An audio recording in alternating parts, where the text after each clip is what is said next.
Hello, my name is Mark Smeby. I'm 57 years old and I'm from Minneapolis, Minnesota. But you might know me as Marcus Royce.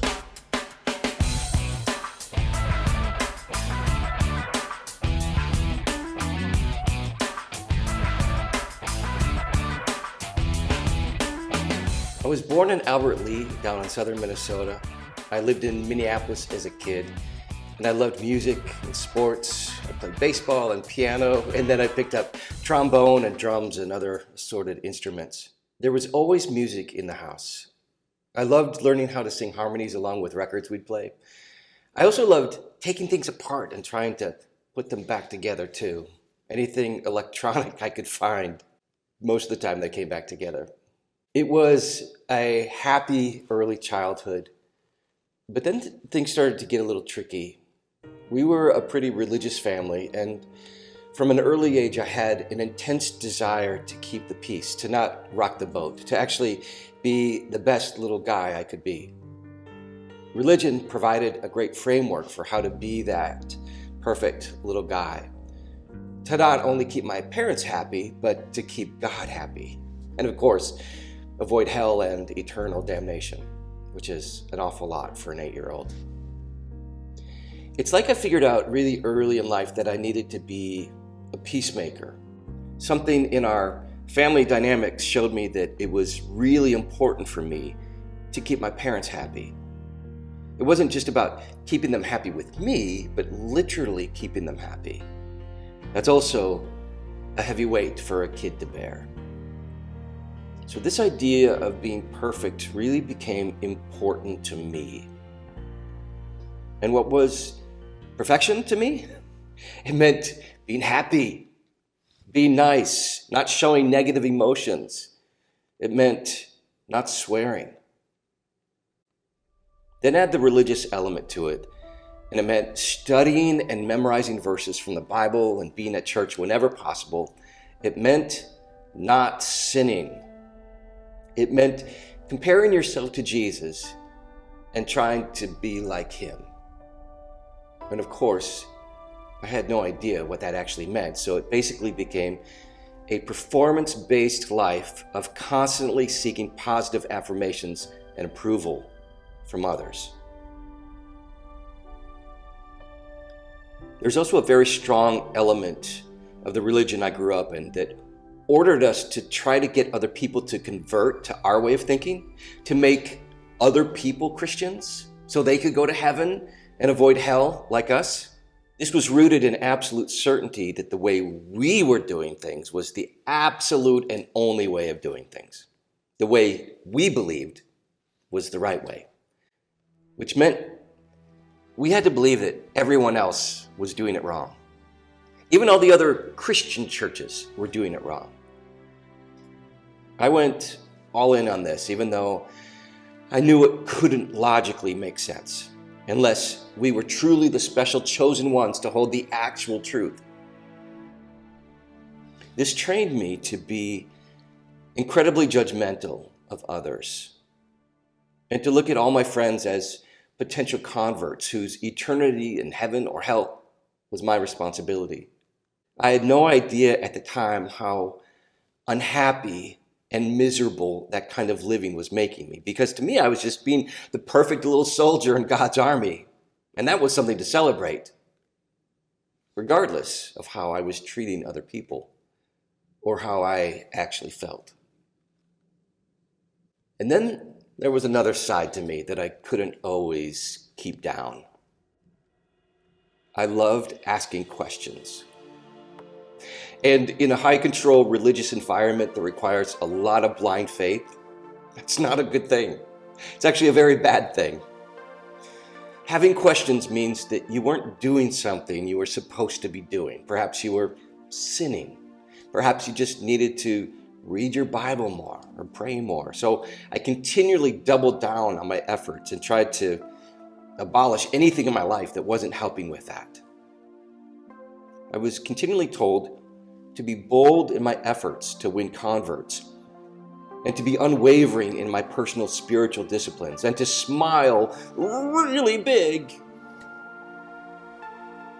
And I also learned how to sing really good to make people happy with how much you loved God. We were literally told to die to yourself and live for God. My life was not my own. And the whole crowd applauds this kind of performance. Taking ownership of your own life, your thoughts, your emotions, how you interact with the world, it takes a ton of courage. But that wasn't anything I had back then. In fact, that didn't come until a little later down the road.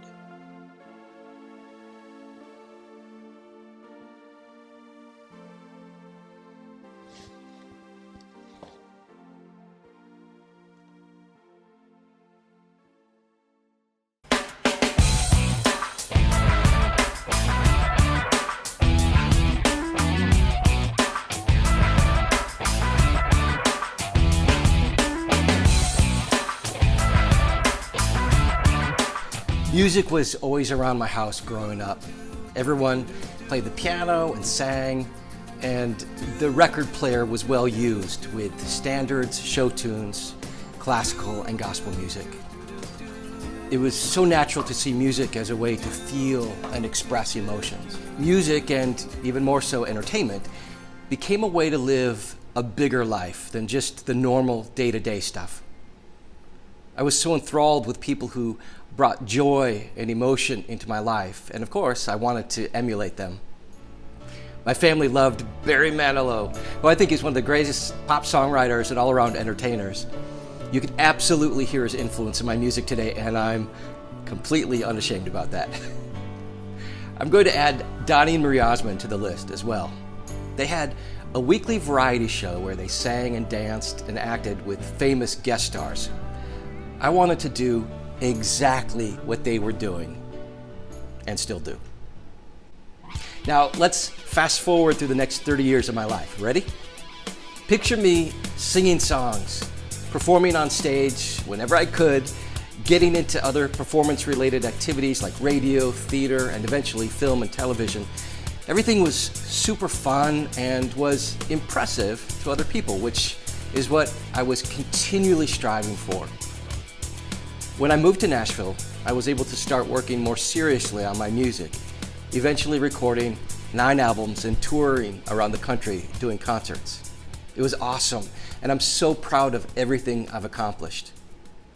But I was always looking for validation, not only as an artist, but as a person. Could someone please tell me that I have worth and value? I was looking specifically for validation from a very conservative niche of the music industry, people who shared my religious beliefs. And it never came. But I kept trying.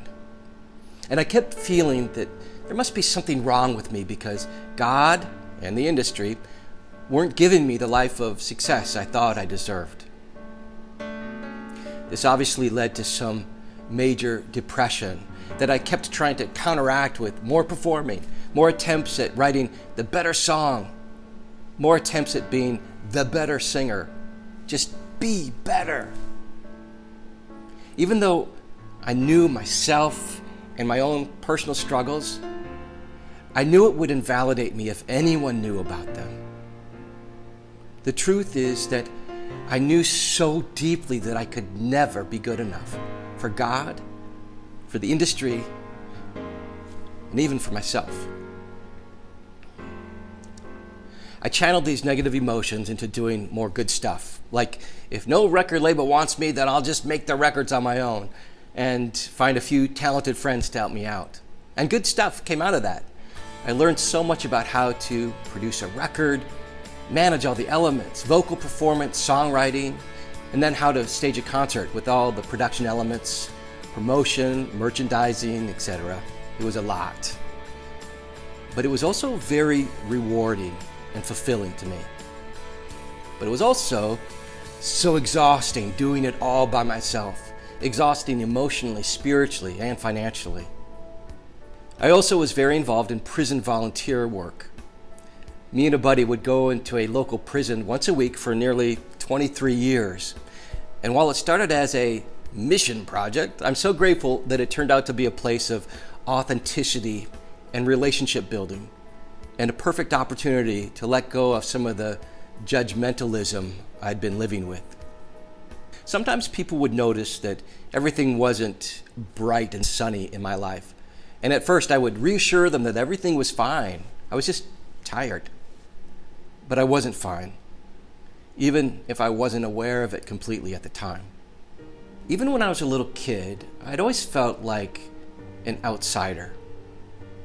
And while I was constantly on the lookout for how to fit in, where I could belong, I never found it.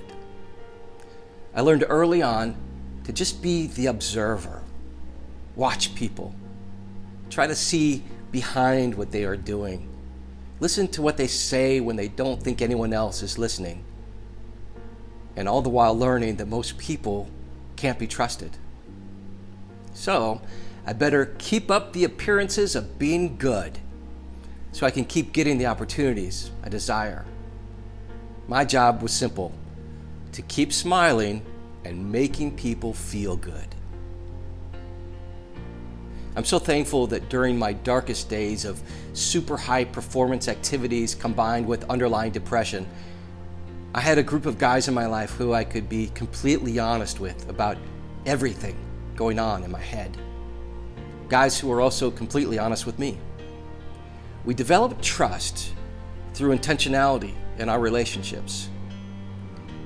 These were guys who would listen to me talk, and I'd sit and wait for them to tell me I'm crazy, and they wouldn't. They just loved me and reassured me how normal I actually was. This acceptance from others allowed me to start to explore what accepting myself would look like. It's weird to say that my quest for validation turned me into a great performer, but it did. I've lived my life continually trying to improve myself, continually trying to find ways to improve communication and connection with other people and the audience. I can be grateful for all that I've learned and experienced, even though a lot of it has come out of trauma that I've experienced. I've had a ton of fun and met some awesome people along the way. And I tell you what, when you're doing a concert of your own music and you happen upon that particular moment, you know, the one that you hope happens, where you and the audience seem to be lifted up together, perhaps by a certain lyric or melody line, or maybe it's the whole audience singing together at the top of their lungs, where you feel we're all transcending the ordinary and entering into the extraordinary. Wow. It's the most incredible joy and honor of life to be a part of so many of those moments. I can't wait to make more of them.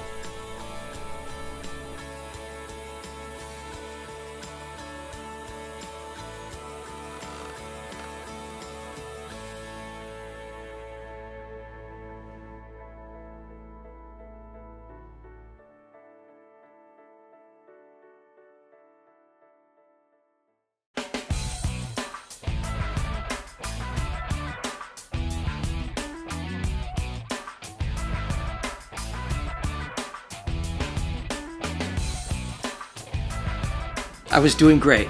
I had made 9 records. Radio stations were playing my songs. I was touring and performing in front of crowds and sharing my songs and my stories with them. I had been on TV and in movies. I was experiencing what it was like to have fans. Whatever it was I'd been working towards, surely that was it, right?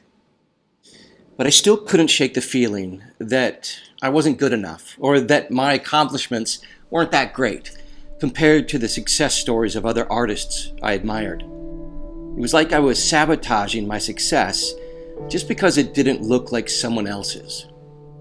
The disease of comparison is insidious, isn't it? I knew I needed a new perspective on my life because I knew good things were happening, but I wasn't satisfied. All this while, I was racking my brain trying to figure out what was wrong with me. It was easy to identify the negative voices in my head because I had grown so familiar with them, and some of them came from having people I respected say things to me that I perceived as negative or shaming. These voices of doubt said to me, "Who do you think you are? You're too old, you're too fat, you're too average. You'd be more successful if you were thinner, or younger, or married, or a better singer, or a better performer, or a better songwriter." I've heard everything. I'm happy to say that I did find a new perspective on my life. Awesome, right? It wasn't easy though. I left Nashville after 25 years and moved back to Minneapolis, the place where I began my life, and my family was there. And I knew I wanted family to be the most important thing in my life. I even found a great therapist to begin talking through a lot of these issues with. And then the pandemic hit and shut down all my touring. It was shocking at first, obviously, emotionally and financially, but I was finally able to take a break from all the planning and strategizing I had been doing for decades, simply trying to build my career. There was literally nothing I could do. My performance brain had to take a break, and I could simply be me. It felt very peaceful at first, like I could finally breathe.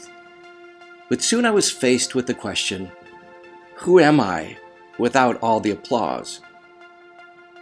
This is when I started to think that I wasn't ever going to do music again, because I was experiencing such freedom and peace for the first time in a long, long while. It was super good for me to let myself have that permission to never go back to music. And I loved the break, but my love of music never dissipated. And my desire to write, play, and sing slowly started coming back. I knew I couldn't go back to doing things the way I had done them in the past. I needed an entirely different approach. But more than that, I needed an entirely different reason for doing music in the first place. That's when my therapist helped me see that the point of all of this is me. I'm actually the point. The reason I do music at all is because of the joy it brings me. It's my life, and I actually get to decide for myself how I want to go after my joy. This is so contrary to the way I was raised that said that I had no ownership over my life. It was time to start listening to new voices, with mine being at the top of the list. This realization was so completely life-changing. So now I started diving into the concept of actually loving myself and how to do that without arrogance, but with great grace and compassion, similar to how I would offer it to someone else, even if I'd never given it to myself. To be able to look at myself in the mirror, take an inventory of all the parts of me, even the parts that other people from my past might look at and say, "That's horrible, you're such a bad sinner," and say, "That's me. And I'm so proud of who I am. I have so much to give." I'm still in process, but I'm so much further down that road than I've ever been. And it just keeps getting better. I had been living my whole life trying to prove myself to other people, and living in so much fear of not getting what I want, or offending the super conservative people in my audience by displaying some of my humanity. I was done with that. This new way of living was going to be marked by courage and fearlessness. I decided I had nothing to prove to anyone because I was actually starting to believe in myself, that I'm worthwhile and valuable, not only as a person, but also as a musician. Now, I look at my life and my creative work as simply about being a source of love and light to the world. It's about exploring my potential. I want to see what I'm capable of creating, what I'm capable of doing with my voice, my piano playing, my songwriting. I'm living with curiosity and adventure like never before. I'm seeking connection with people, not for what I can get from them, but how we can make life come more alive for all of us. It's about forging a shared personal experience through honesty and authenticity. This personal freedom, I hope, can then give other people permission to experience their own kind of personal freedom, untethered to the expectations of other people. I can now say thank you for all I've been through, because all these circumstances, both good and bad and everything in between, made me the awesome person that I am. And I'm finally starting to understand and embrace what that means.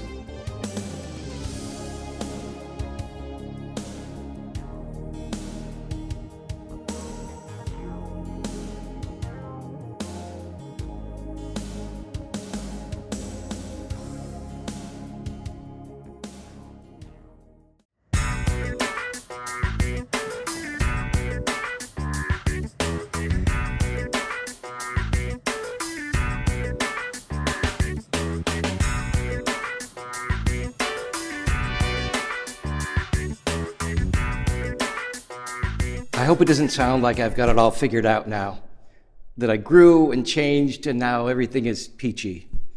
It's so much better, absolutely. But with new changes come new challenges, especially if you're trying to live a life of courage and bravery.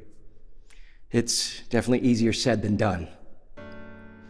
It's so much easier to not be brave, to live life passively, to let life happen to you, to keep hiding, to protect the vulnerable parts of yourself, to keep from being hurt any more than you already have been.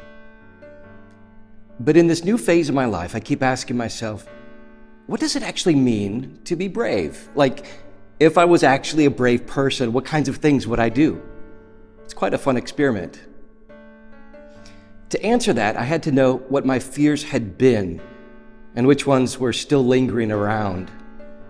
In addition to everything I've already mentioned, one of my big fears has been working on something and not getting the results I wanted out of it. Like, why even try if it's not going to give me what I want? To counteract this, I needed to dive into doing things that didn't promise returns. Working out was one of the first things I did. And then I did a handful of episodes of a podcast I wanted to start. Another one was deciding to reach out to people when I wanted to, instead of waiting for them to reach out to me and resenting when they weren't.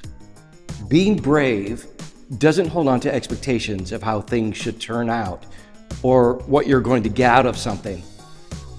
Even if it all goes poorly, it's simply enough to make the effort, to try the thing, to make the call, to try the new restaurant, or learn a new way of exercising, or step into a new relationship, or pick up a new hobby like photography.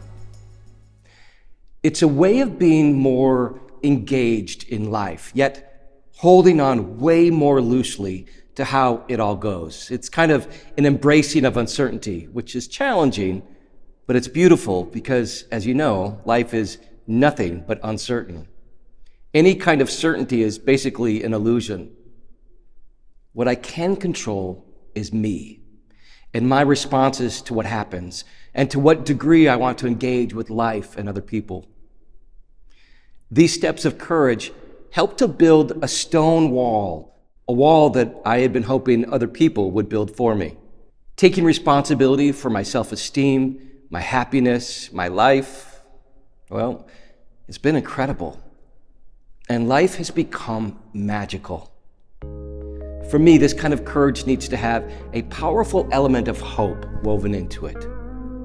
Hope is this way of looking ahead and believing that good things are still ahead, and then taking brave actions to bring them to life. Hope isn't passive, fingers crossed wishing. It's a posture that I can choose to adopt each day, believing there is good in store, and then moving into the day with optimistic expectancy, and above all, bravery. I really like it when people say things like, I love seeing how you're growing, how you're becoming more bold with what you're saying. I've found that the whole approach of not having anything to prove and having nothing to lose translates into more honest and authentic writing and communicating. a freer soul, if you will. I think that's what people have been noticing, and I hope they continue to do so. I'm having the time of my life, experiencing personal happiness and contentment like never before, like I had only dreamed of having. The kind of happiness I thought success would bring me. I mean, if nothing in my life ever changes from here on out, I'm good. I'm really good. I love the person I am, and I love what I'm doing. And I'm so grateful for my family and friends and the opportunities that come my way. I want to keep aiming for more courage and more bravery, both personally and professionally. That's my real goal for now. Creatively, I needed to ask myself the question, if I could do anything at all, what would I want to do? While the list might be long of things I maybe could do, the list was short of what I'd really regret not doing. And at the top of that list was music. But I knew I couldn't do things the way that I had done them in the past. So I had to come up with a new plan. A plan that allowed me to use my experience and my strengths and my passions and turn them into something that is courageous and vibrant and beautiful and fundamentally me. Something brave, if you will. It's time to be brave, walk through the fire, to hold your head high, keep your eyes on the prize. You're not going down, you're going through. It's time to be brave. New chapter starts now. Since I decided I was going to continue doing music, approaching it in a new way with greater courage and confidence, I needed to reframe the way I had been looking at my past.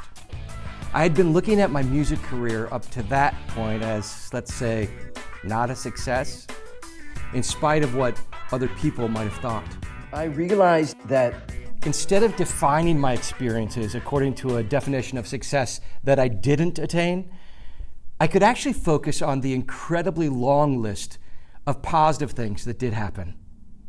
The incredible amount of priceless education I gained, the hundreds of incredible things that happened while traveling the country, doing concerts, or the massive creative breakthroughs I experienced. I had literally developed and managed a music career for over a decade, producing all 9 records and touring the country performing hundreds of concerts, and the promotion, merchandising, production stuff that goes along with all that, not to mention website creation, graphic design, and social media management. In addition, I'd written a handful of books and acted on national television and in a handful of indie films. It was a lot. But I could finally and literally say, wow, look what you've done, and feel proud of myself. And realize that I'm uniquely equipped to move to the next level, whatever that might be. So I came up with a big, audacious new goal and began courageously talking about it on social media and to my mailing list. That's scary. To lay out a huge goal that sounds so audacious, filled with uncertainty about ever even getting close to reaching it, I was risking looking like a delusional person. I started telling people that my new goal was to be a pop star in the UK European market. Because who wouldn't want to be based out of London and travel the continent, spreading love and joy through music? It sounded awesome to me. It still does. But in order for me to leave my fear in the rearview mirror, I had to leave my old self behind. I'm not starting a new book. It's the same book. I'm the same me, but it's definitely a new chapter. And I chose to communicate that to my audience in the most overt way possible, with a new name and a new identity. Choosing a new stage name wasn't always on my list of things to do, but now I absolutely love having one. Marcus Royce. It just makes me smile. I've always struggled with a strange last name that people don't know how to pronounce, so part of this is simply making it easy to refer to me in my music. For me, Marcus Royce also represents the best parts of me, the fearless, brave person and artist. It also provides a context to dream without boundaries, not only with the reach of my music, but with how I look and the things I talk about. It's almost like a superhero cape that I'm putting on and emerging as my best self. I've always had the cape, keeping it hidden in the closet, living with the fear of what might happen if I put it on. But I'm ready now. I love what my therapist said. He said, "You're not looking for a better life, you're looking for a bigger life." And that's exactly perfect. It's time to be big, which means promoting the things that I'm doing, the music and writing, all the creative stuff, in an overt way that I've never done before, because I'm worth it. And it makes me super happy. But also because I believe my living big will help others to live big too, to set aside their own fears and questions of worthlessness and step into the awesome piece of art they are. It's believing that my continual injecting of love and goodness into the world is actually helping, that being a person of hope myself can help other people grasp onto hope for themselves. This is why I write, whether it's books, my weekly Substack newsletter, or social media posts. This is why I'm building my Patreon community. This is why I do music. It's all rooted in my desire to keep aiming for what might be possible, to live a bigger life that's challenging and adventurous and rewarding, to not settle, but to keep reaching, not out of need, but out of a sense of curiosity that leads me forward into new ideas and exciting opportunities. I want to tell people what I wish I could go back and tell my younger self, that you can take ownership for your own life. You don't have to live in the prison of expectations of others. You don't have to let anyone else hold the keys to your happiness. You don't have to prove anything to anyone. And you don't have to be afraid of anything or anyone. And as a result, you are freed up to live with great courage and bravery, to do the things that make your heart come alive. Yes, you can be a vessel of love and hope to the world, and you will be. But be sure to keep your joy at the top of the list, because this life is truly your own, which means it's going to be incredibly unique, and it won't look like anyone else's. But you'll find your place, even if it's only in your own heart. Looking ahead, I'm going to keep working with my team in London to keep reaching for deeper creativity and being prepared for awesome new opportunities. I'm going to continue releasing new music. I have so many songs that I can't wait for you to hear. I want to keep creatively engaging with people who dig my music. I look forward to meeting some really cool new people and seeing some beautiful parts of our planet. I look forward to singing some really beautiful songs that make people feel all the emotions. I'm committed to being content and continually reminding myself that I don't need to get anything from life or other people in order to experience the peace, joy, and love my heart craves, because I already have it. My journey has been a coming home of sorts. Not to a particular location, but coming home to where I know I'm loved. Loved by God, my family, friends, even some fans, but especially by me. This is my road to Royce. It's been an incredible journey, and it's not even close to being finished. I can't wait to see what's ahead. Want to join me? It's time to be brave. Walk hold your head high, keep your eyes on the prize. You're not going down, you're going through. It's time to be brave.